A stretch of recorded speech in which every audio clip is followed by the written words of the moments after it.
and get started. I can introduce him. Oh. So, yeah, so I'm very happy that Xiaodi was able to join us. So we actually are collaborating on Gustavo on FPGA stuff, but actually, Xiaodi actually started doing kind of more groups at University of Maryland, where computer science support. And I think it's a great example of how we ended up on a Muri together, and I think we've managed to kind of seduce him towards quantum. So he was doing useful things, and and now we've got him helping us. And so I think he's bringing a really interesting perspective on both kind of spanning from like theoretical computer science to really practical quantum control. So I think I guess I probably heard most of the talk, but I'm very excited for you guys to hear this talk. Okay. Yeah. So can you hear me? Good. Yeah. Thanks for the introduction and as opportunity. I should say, like as Dev said, like I'm in computer science. I'm not really a hardware person or experimental physicist. But maybe this talk is really coming from a computer science perspective. Try to bring some new tool from that domain. Try to help with what people are doing here. Hopefully, found this will be useful. And I think just a little, in position what I'm talking about between the previous talk, like in NVIDIA talk and Gustavo's talk with Kik. So we're talking about the control layer. So that's what the NVIDIA is not really touching upon, right? So this we're the lower layer there. But for me, I'm not just talking about building one specific layer, this control layer. I try to say, can we build many of that, by a better design automation tool? So in that sense, it's really like more like a computer science technique to help you, build different system and prototype different system. So, so let me just quickly, maybe go through something that people here are already familiar with, that we need like in real-time control in quantum computing, and the good thing actually for this, in maybe more in a computer science perspective, always just abstracting way that we have the physical system, which is quantum, where you need to communicate with using like a radio frequency, which is like analog signals. But like everything you're thinking about, the logic, whatever you want to do the control, they're happening in a digital world, right? So that's like using digital controllers. So from a non-physicist or more like computer science perspective, this is like a mixed signal system. Right, so you need to program on your logic side, which is digital, which is something is more familiar to to commercial computer science. But also you need to have a really high performed analog signals generating to control, quantum system. And actually, you need to do this as soon as possible. And how soon, we will see the process numbers. And we know this is important for many tasks, almost every single task. I just list a couple of those tasks you probably already familiar with. Error correction definitely an important thing, but also like fundamental calibration or benchmarking. But you can also think a little bit in something haven't been touched about. It's like how you can make use this kind of thing to do feedback. And feedback on top of that, maybe there's some new applications can be enabled. Like IBM talked about like mid-circuit measurement, something they call dynamic circuits. But you can do more like on that level. So there are also theoretical proposals how doing some kind of limiting control will help you prepare states. So that's like a high-level kind of algorithm potentially can also map to this layer. So this is like a lot of opportunity happening both on the system side or also algorithm side. But I think as everyone knows, because we really need to build a very, performance system like this, especially looking at the superconducting ones, we actually talking about, parameter in this range. We need to produce high frequency, analog form like a gigahertz, and we need to really small jitter and a really small latency. What this means, this basically says you can now just shop around to find any existing solutions, from if you just Google real-time system. Most people starting today in daily life real-time system talking about like maybe IoT devices, and they're really talking about like maybe roughly like in milliseconds or that range like real-time, but not this kind of real-time. So that means we need to build a customized hardware to do this. And actually, definitely before I really entered this field, there are already solutions for doing that. And I think people are familiar with that. And actually, Gustavo going to talk about the Kik system. So, this Arctic is something people build for like AMO system. Cubics developed Lawrence Berkeley and Kik from Fermilab. They're also like commercial system. Those are like famous instrument companies. I think people are familiar with. Yes. So there are such solutions, and actually one particular solution I think both Cubic and Kik are taking is using integrated solutions by really looking specific develop around this kind of FPGA board. That's the Xilinx radio frequency system on chip board. So this board was originally developed for communication purpose. I think still that's the best customers or military use radar. But using that for quantum turns out to be a stretch, but maybe potentially will be a good point for AMD to really develop on this business. The idea is that you're going to have like an integrated system where you can program the logic, which mostly happen on both the FPGA and ARM. But like the ARM chip is more like a normal CPU. You're going to interact with FPGA, but you're going to also send information to the DAC, DAC and the ADCs to really communicate with the physical world. We are generating the analog signals, and of course, we want to have both capability in order to do the control I just said. However, program this is non-trivial. It's doable, but it's non-trivial. It takes a lot of time.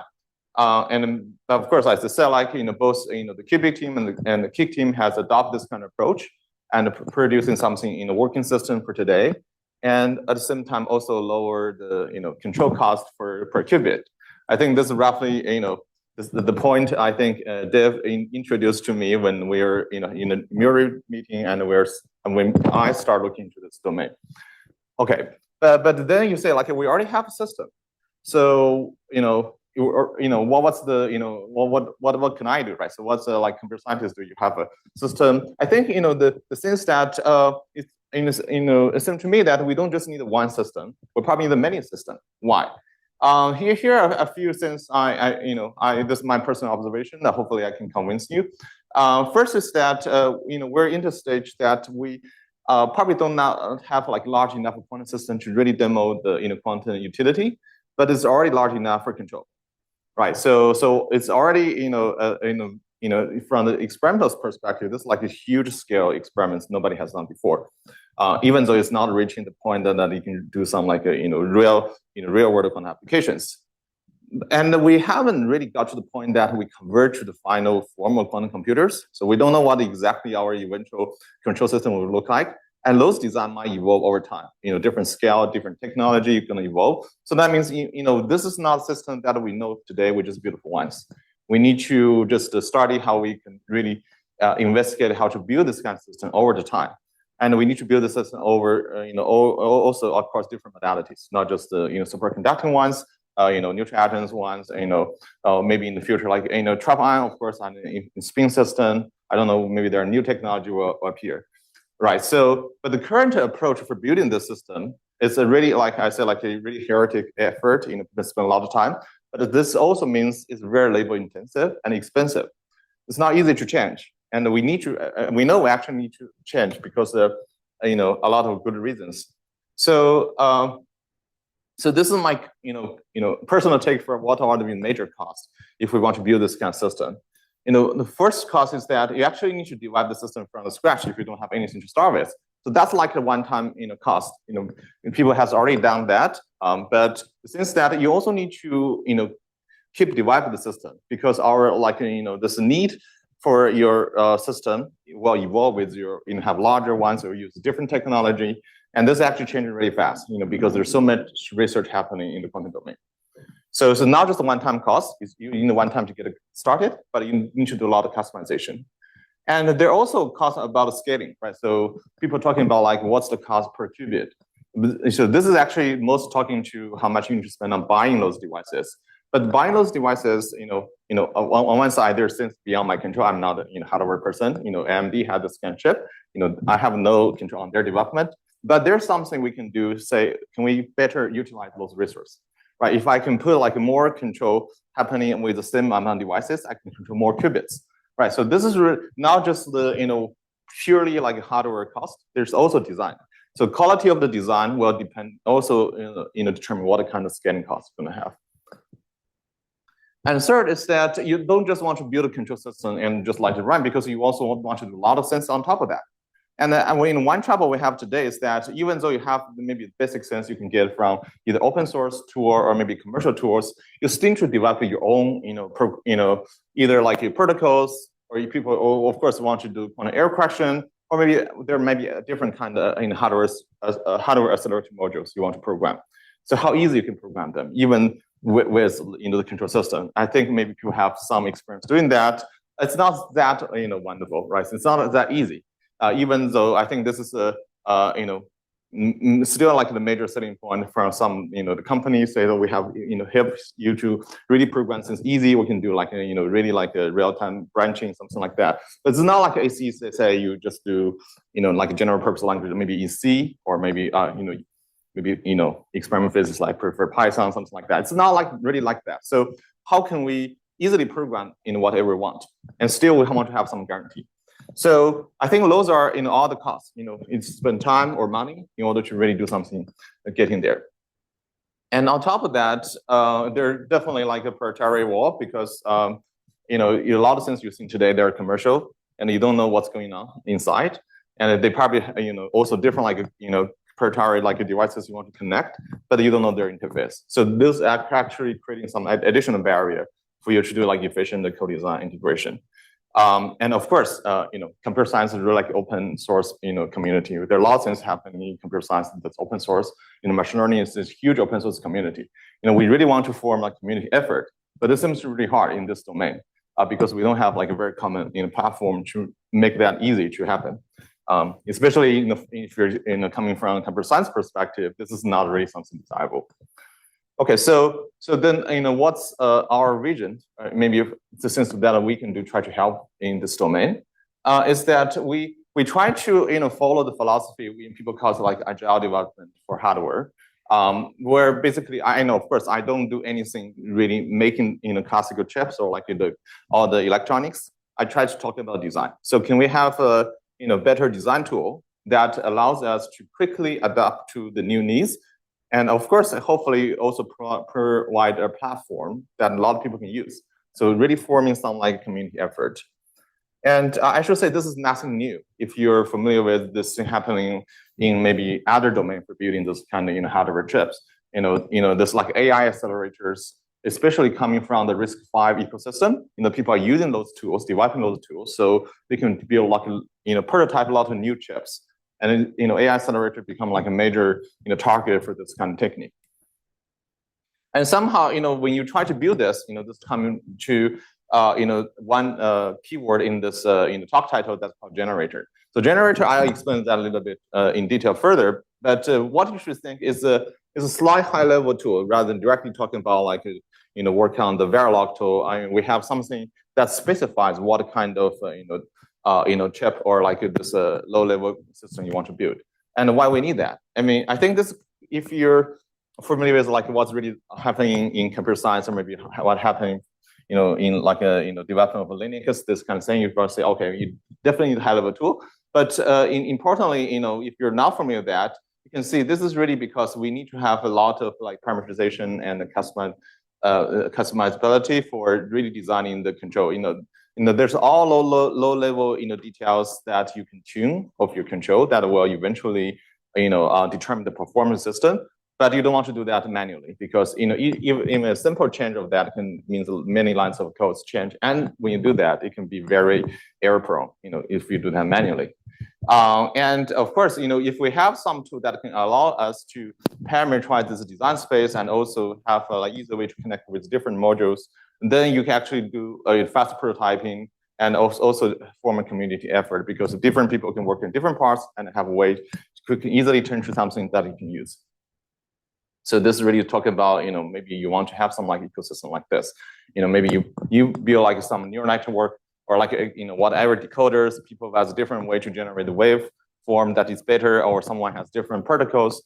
If they can also just have this kind of implementation, they're not just on papers.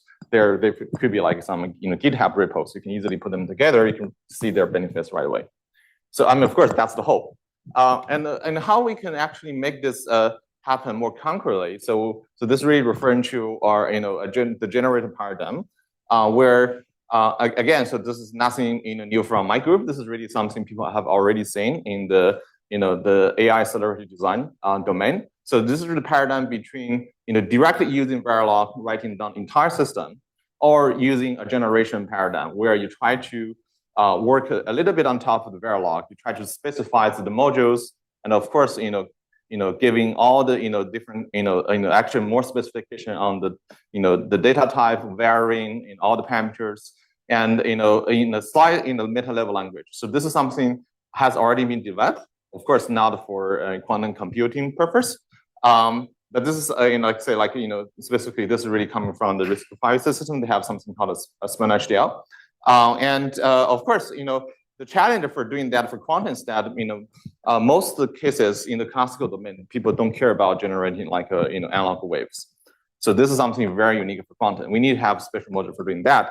But other than that, many things can be, reused, recycled from that domain. So the benefits from that can really just, translate directly into the quantum regime to help us to build more. So let me just, try to show you a few examples that we build following this kind of, philosophy. And hopefully, by showing you what we have already built and how much effort we spend on that, this can convince you this is something, a viable approach, of course, but also can be like a very efficient approach. You can build more things with that. So this is our first project. This is what we call like a RISC-Q. Really say we build like a, the control system generator that it can compatible with the RISC-V instruction set. So anything coming from the RISC-V ecosystem, we can easily, make that run directly on chip. And this is actually bringing you a lot of benefits because there's this huge ecosystem. You can use whatever program language that's your favorite, but you can still compile to the RISC-V instructions. So that we can make that directly run on the machine. And this is going to appear in this year DAC, which is the flagship automation conference. And so before we talk about how we do that, so this is the entire like a RISC-Q modeling for what the control system will be like.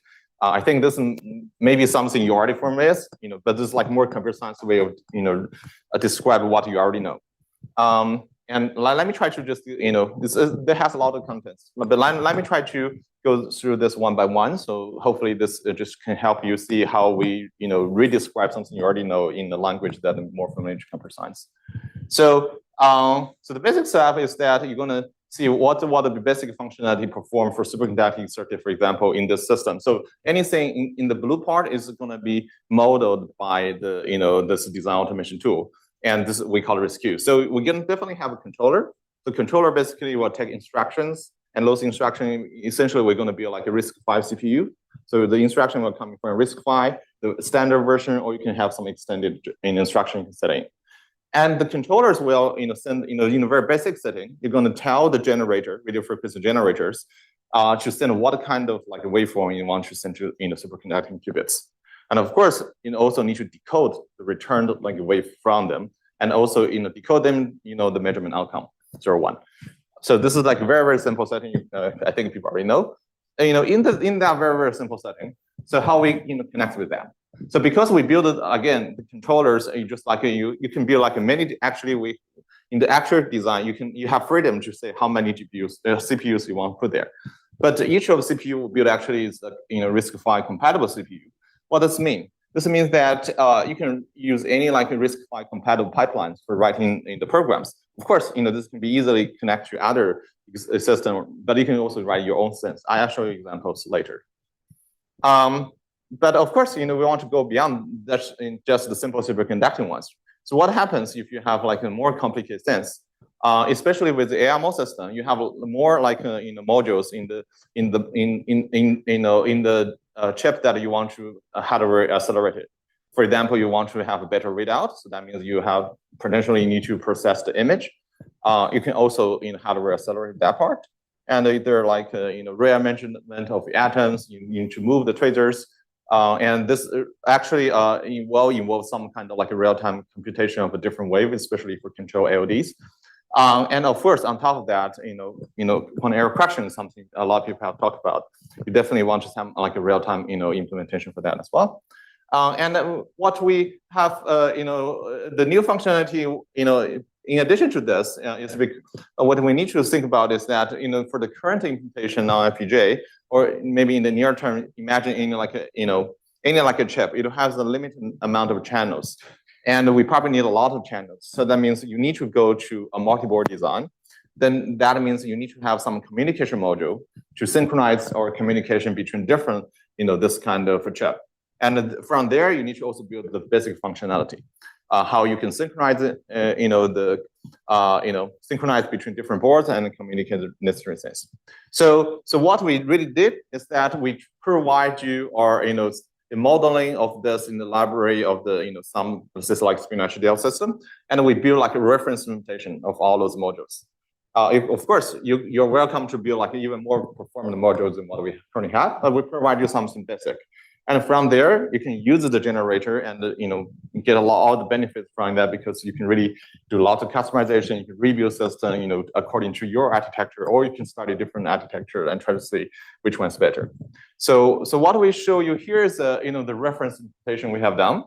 And again, so because we use this kind of high-level generator tool, so we actually will use much smaller lines of codes compared to all the code bases from either Cubic and Kik. And this just speaks to like how efficient in development we can use this kind of tool for. And we can also get like more resource utility. For example, in the same board, we can actually support like more channels than the existing design. So because of that, we can support like more qubits per board as a result.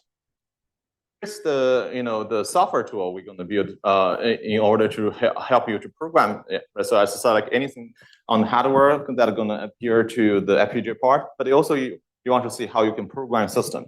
So right now we provide you some like interface we call like a radio frequency signal processing program. But essentially this is like you can think this like just like a C program or whatever, like a RISC-V compatible program. We provide you library and drivers for quantum related functionalities. And here's a simple example. If you say I want to run some program written like OpenQASM3, so those are like the OpenQASM3 standards. You have many ways to do the compilation in order to send your instruction to the chip. But this is a simple example. This is we can write translate this OpenQASM into some C language, which this is like exactly the thing we built. It's going to be like a C language, but representing radio frequency signal processing program, which is like library in C. It's highly efficient, and you can easily turn that into RISC-V instructions. And actually, you need to build any like a compiler pipeline after you turn into C or anything RISC-V compatible, because this large ecosystem already built those things for you. And you can run this actually on chip. And this is some of the measurement we have done. This is in collaboration with the Cubic team at Lawrence Berkeley.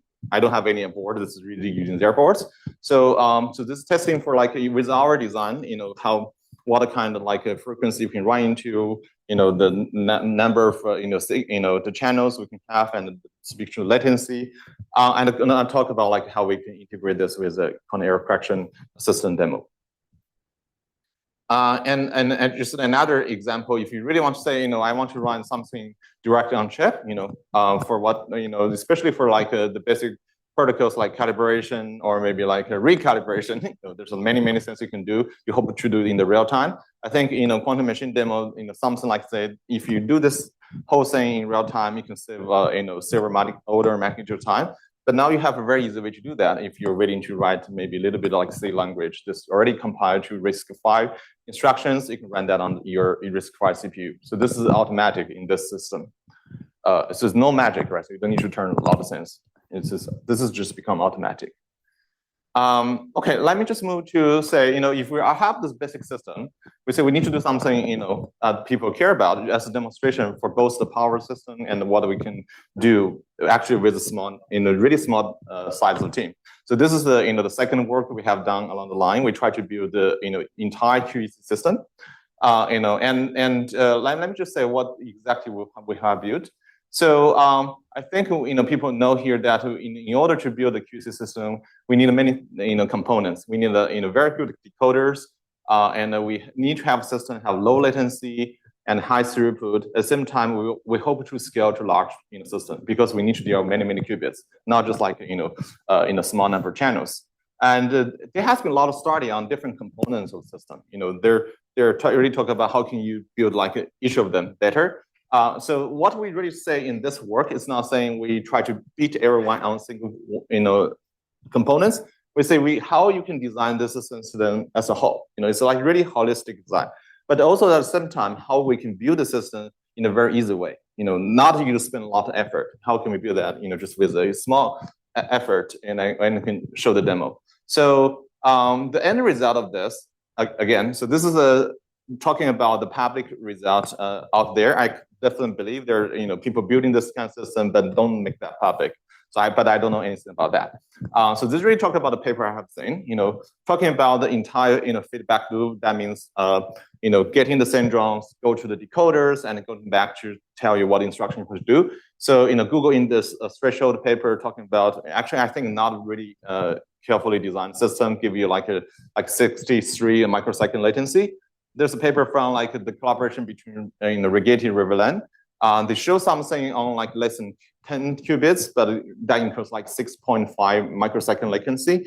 And I think an important reason for that is because they're two companies, they have their own proprietary stuff. They don't open their stuff. That could be important reason for why this happens. But for us, I'm going to show you, we can have the entire latency up to 1 sub microsecond, and this is projected to go up to this distance 21 surface code that roughly 900 qubits.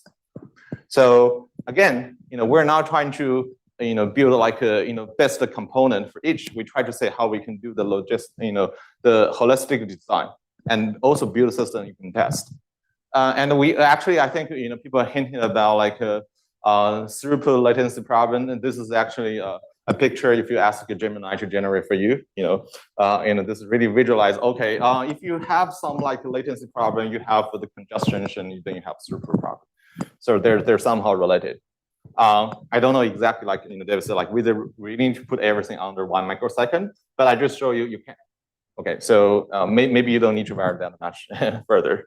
Right, so what system we're building? Actually, I said the starting point is we're building some system, not so surprising, but we need to do this in a multiple way. So the very basic structure is that we're going to have this a tree topology distributed in QC, because we need to deal with many qubits, and that means many channels. I cannot really do that with one IPJ. I need to have a network of them. So that means I need to have router nodes, leaf nodes, and some nodes just for doing the decoders. But the idea is simple. So basically, all the leaf nodes handles generating the control signals and reading the measurements. They'll just control all these physical qubits. And whenever they want to process some error correction information, they will propagate the information all the way to the root node. And root node is going to be the one doing all the decoding and then sending information back. It's actually a very simple tree topology structure, but this is already a multi-board system. And inside each of the board, we actually will build a multi-core inside FPGA for each. Okay, so I think I'll talk about that. So let's just say what the measure we have. So because we have this kind of tree structure, right? So that means we need to communicate. We need to communicate from the leaves all the way to the root, and also you need to go back. So here we actually have some customer design communication protocol that informs the FPGA to FPGA communication one-way latency is about 150 nanosecond. And just for information, on top of that, it's not just one way. We build classical error correction code there, because this is also the domain where classical error can also make a difference. So we already have classical error correction layer on top of that, but to give you a 150 nanosecond latency. We also have customized the precision time protocol to making sure the synchronization can happen with just 0.2 nanosecond offset between different boards. And I think we have done those tests in under some 24-hour stress tests. So that means this is something at least you can run pretty long. You can run longer, but we just do this for 24 hours. So we measure those from those data. Okay. Yeah, so for the decoder part, we actually, again, we're not inventing that part in this project. We just use the unified decoder called Helios, just divided by the Lin Zhong's group at Yale. But we actually rewrite that using our tool. So when we say eventually the development cost, including rewriting this hardware accelerated decoders by ourselves, not using their code, because their codes are written in Verilog. Okay, so here's the Yeah, so here's the setup for the final experience we have done. This is not really connect to the code qubits because we don't have that many qubits from any lab. So this is really kind of connect to some like feedback or simulated data. So this is not like a demonstration for a work on direction on real physical qubits, just for information. This is really just talking about the system itself. And here's the measure of like latency. If we do this for 3 boards, refer to like distance 3 surface code, you can see from the syndrome, for each of component, there's like a very precisely measured like a latency for each part. And of course, because we run this like for 24 hours, you actually see a little bit of fluctuation, but not too much. And then you can see the overall, the latency is roughly like less than 500 nanosecond for distance 3 on surface code. And if you compare, what we have seen earlier, say, what Google says in their paper and what Rigetti says in the paper, you can see like there's a huge improvement. But I'm not saying they cannot do that. It's basically saying, we can do this in a holistic way, and also in a very, cost-effective way. So that you can see the result. It's really performing well. And if we extrapolate the performance a little bit, that means I don't really have the money to really, have that many FPGA. Right. So, but based on what we measured for the 3-board FPGA prototype, and this structure is scalable, so we project we can actually go, all the way to like distance 21. In the entire like a feedback, loop will cost less than 1 microsecond. And you see a jump there because at that time you really need to add the additional layer in the tree, so that costs like more like communication costs. Okay, so that's what we measure in with the system. Now, how much development costs we have? So this is just summary for the entire thing we have done. Of course, we need to have the RISC-Q. That's like 13K lines of codes in this high level spin HDL code for the ASIC generators. But in addition to that, we only have like 2,500 lines of code for actually building the quantum error correction system. And we only spend maybe like 8 person months on building this. As I said, most of the time, we're just waiting for our collaborator to test because, it turns out we're not the bottleneck in the iteration. For that, I really appreciate people really working with the lab. It's been really, a lot of effort, but, somehow, we're not the bottleneck. We're happy for that. Okay. I think there's one more example I want to show you, which is something we're working right now, and hopefully you can see that pretty soon. So this is another generator. I say like I have a generator for the control, generator for the QEC system. We also want to do for the decoder, right? So not just something where you want to left out. So for the decoders, ones we are going to show you, we have actual generator. We can do a hardware accelerated like a message and passing style decoders, and we use the message and passing style decoders. And famous example is the belief propagation, and also variance of belief propagation. Okay, so what the generator looks like? Again, follow the same philosophy. If you this is really the case that we want to just build one generator. We can invest many in different like design space for the decoders. And I'm going to tell you a little bit why we choose like this messenger passing decoders in a minute. But roughly speaking, so here's the way you specify your design space for this general like messenger passing decoders. So you're going to turn, first you need to choose your error correction. This is what tells you what kind of like a turner graph you need to deal with, right? And then you can also talk about based on the turner graph, you found follow some like message passing, what kind of message passing rules you want to follow. We give you many different like parameters. You really think this is like PyTorch, right? So you can build the tensor network with different components. Now you just say you're building your like a message passing framework using those components and the turner graph. So the generator will help you to generate like two kinds of things.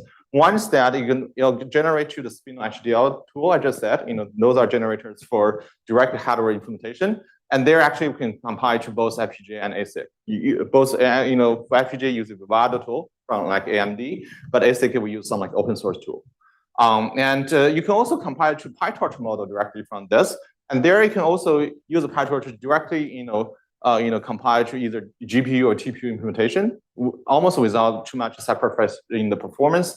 But at the same time, you can use a PyTorch tool to optimize your parameters. You do evaluation for the performance. You can be different architecture design, right? And you can also optimize your performance. And then you go back to your designer. You can say, okay, can I just operate that? Make that better. So we make this pipeline, automatic, and hopefully you can see the benefits if you really want to start this. So just a little bit on what's this expressibility of our system. So this is like the message and passing. I would say like message and passing style plus means that we actually give you some more operations you can do compared to the normal sense of like leaf propagation type of decoders. And one reason we want to do this, as you probably know, there have been 3 papers last year from IBM talking about like the variant of BP they call it relay BP, or maybe some even variant of that first proposal relay BP. They seem to be working pretty well on both like surface code and QLDB code. And so actually that motivates us to really look into the regime. So of course, one thing we want to say, okay, with this kind of structure, so we can easily do like a vanilla type of BP. So you have like a check node, a variable node from your tenor graph. You say what kind of message you pass. The simple operation will say you do some like sum or mean type operation, but no more than that. You can also do relay BP. Both those 2 papers from IBM talking about their theoretical design, how they do that in FPGA implementation. We actually can do them both. Actually, we have like a synthesized like FPGA implementation that runs actually slightly better than what IBM has done, but this is automatic. But we can also go beyond that. What's the next example? So this is actually say, because we support this kind of parameterization, you can also look in, there's a very recent paper from Harvard, I think, Susanna's group. They're talking about if you taking some like special information into a decoder, having some like SYN type of thing, then having some of the BP.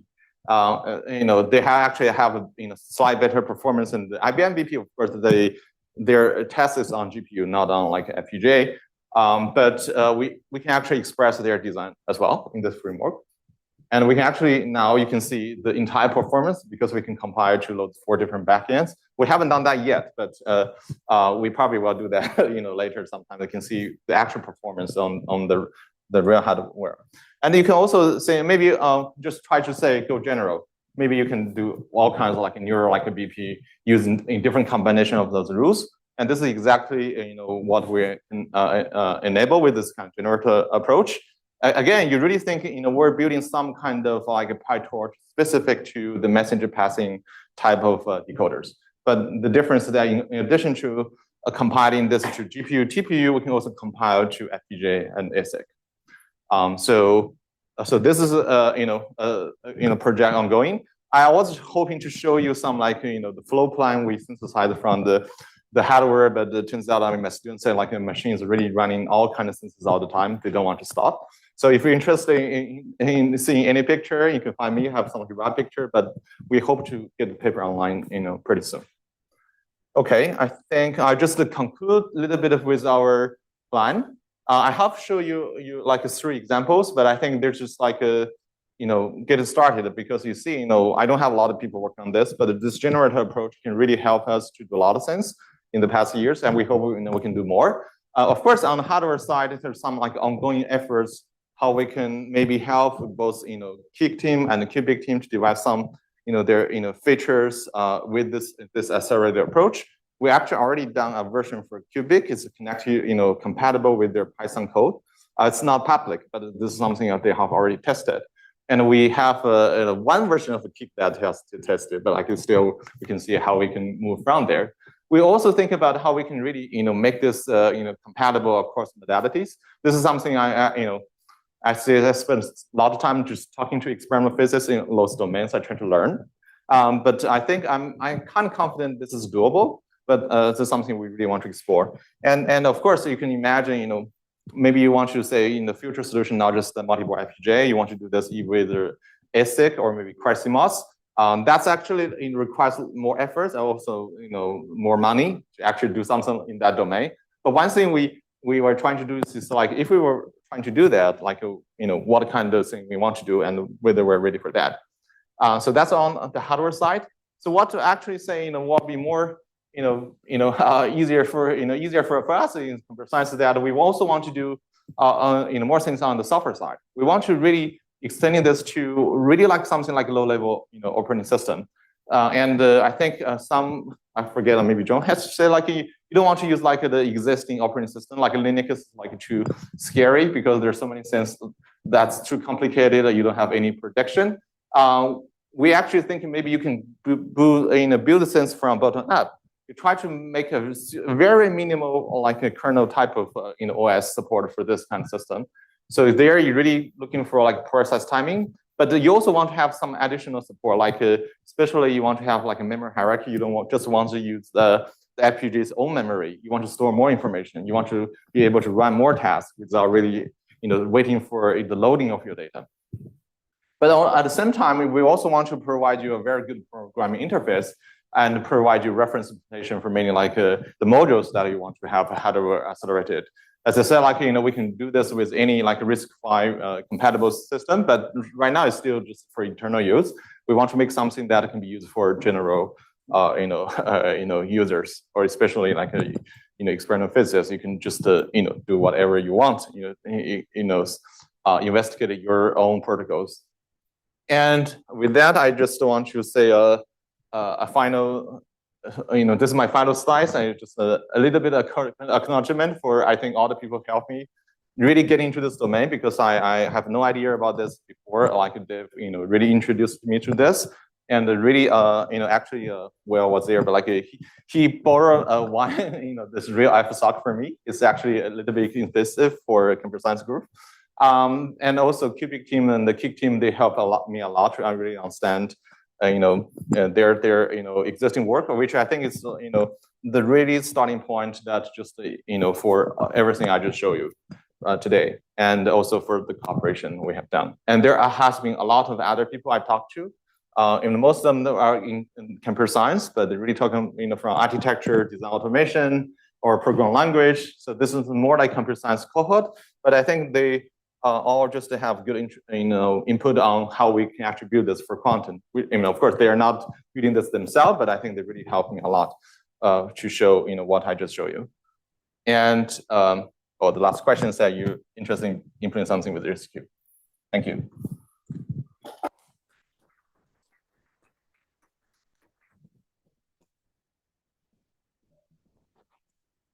Yes.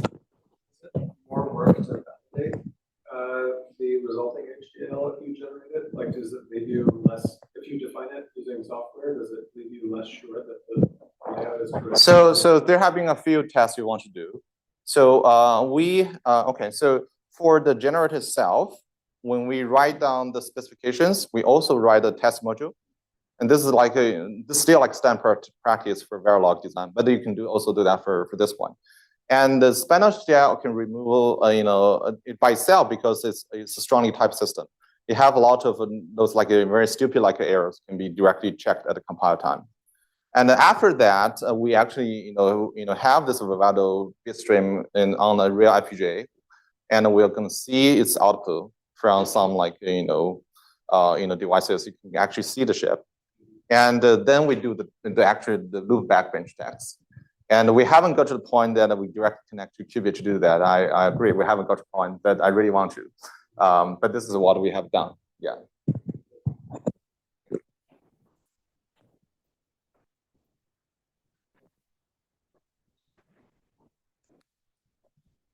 For your QC system architecture, I guess one of the bottlenecks you did discuss. Yeah.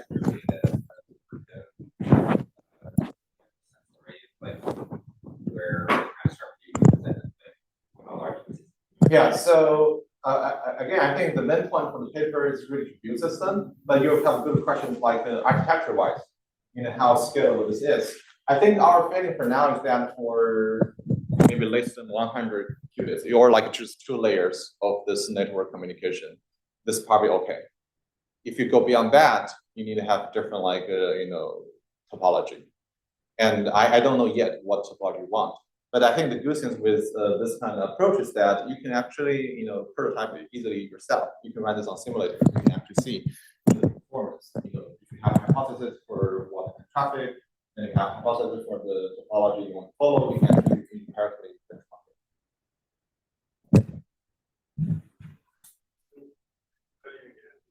Go to the coffee break. Yeah, and that, and I guess, I think we should have a coffee break, but let's just get back to that. If it was wrong, we are. Yeah, thank you.